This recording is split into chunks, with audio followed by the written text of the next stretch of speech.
Today I came across a video called The World's Easiest Diet to Lose Visceral Fat, and I thought, is it really? So of course it piqued my curiosity, and I decided that I would watch it and see if the information that was offered in the video would actually be helpful for me. And so in this video, I'm going to share with you the thoughts that I had after I watched that video, as well as if I think that it's really the world's easiest diet. If you're new here, my name is Suzanne, and I've lost 45 pounds over the last 2 years, over 50 years old. When I first started out at 175 pounds, no matter what I did, I just could not seem to lose weight. And so over the past 2 years, I have learned some things from YouTube and figured out some different ways to be able to get that scale moving. And so this channel is all about me helping you lose weight using the experience I have as a way to teach you how to do it yourself. So first of all, I need to tell you a little bit about the diet. It is called the Optimal Mediterranean Diet, and there was a study done where they compared that diet against the regular Mediterranean diet and just general overall healthy guidelines.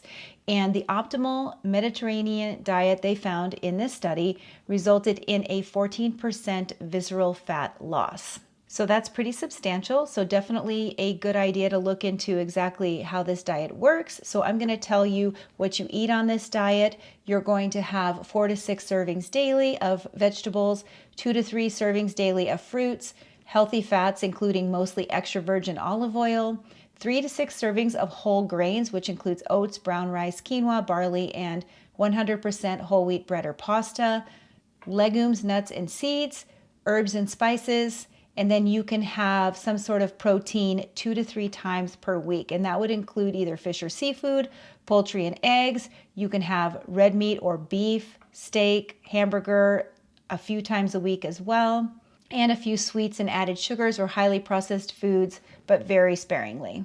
So let's talk about what makes a diet easy. For me, it is down to sustainability.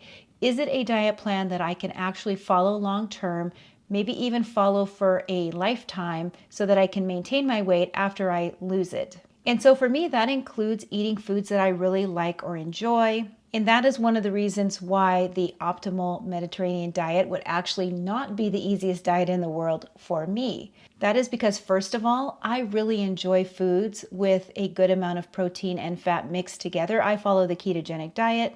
And one of the reasons that it's really worked for me over the last 2 years and helped me losing 45 pounds is that most of the foods that are on the low carb diet are actually foods that I really enjoy. But on this diet, I can only have protein a couple times a week, maybe like 2 times a week. And then the rest of the time I have to eat fruits, vegetables, all of these other things that frankly I don't enjoy. In fact, that's one of the reasons why I never really fell into the whole diet industry, because a lot of times the foods that they tell you have to eat, they just weren't foods that I was going to eat. And if a diet's going to work for you, it has to be something that you believe you can do even once you're off the quote diet. Now, another problem is it tells you to have things like 2 to 3 servings of fruit daily. Not that there's anything wrong with fruit, but if I started adding in multiple servings of fruit and multiple servings of high carb foods, my calories are going to just shoot through the roof and I'm going to start gaining my weight back. One of the reasons why the keto plan works so well for me is because my calories stay pretty low with the foods that I eat, and yet I am very satiated because I feel full by those foods. When I was 175 pounds, I was eating a lot of carbs in my diet, and that was making it really hard for me to stay within a calorie deficit during the day in order to be able to lose weight. And on top of that, those carbs were actually spiking my blood sugar and making me even hungrier and have more cravings during the day. So for me, not only do I not enjoy the foods that are on this list for the most part, these foods, the way that they have it listed, would definitely cause me to gain my weight back. So I'm not arguing that you probably can lose belly fat on this plan, but the problem is if it's not a diet that you can actually follow for the rest of your life, then what are you going to do when you have to maintain your weight after you've lost it? And really for me, do I care how I lose the belly fat? And do I care so much if it's visceral versus subcutaneous fat? I realize there's a difference in that having a lot of visceral fat actually is not good for you health-wise. But if you're losing weight and your waist is getting smaller, you know that you're losing belly fat overall.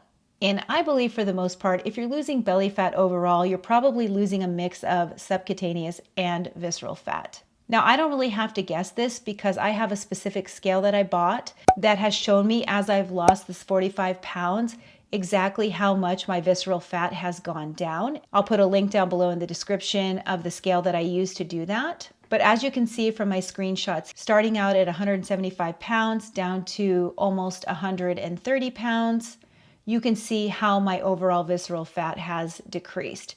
And I never followed the optimal Mediterranean diet once. So it could be that you would lose that fat a little faster, but for me, since I'd never be able to follow it anyway and stay on it, I prefer sticking to the low-carb ketogenic diet for now. All right, well, I just posted a video about how to lose weight in 2026 based on my experience in losing weight myself. If you want to check that out, you can go ahead and watch it right here.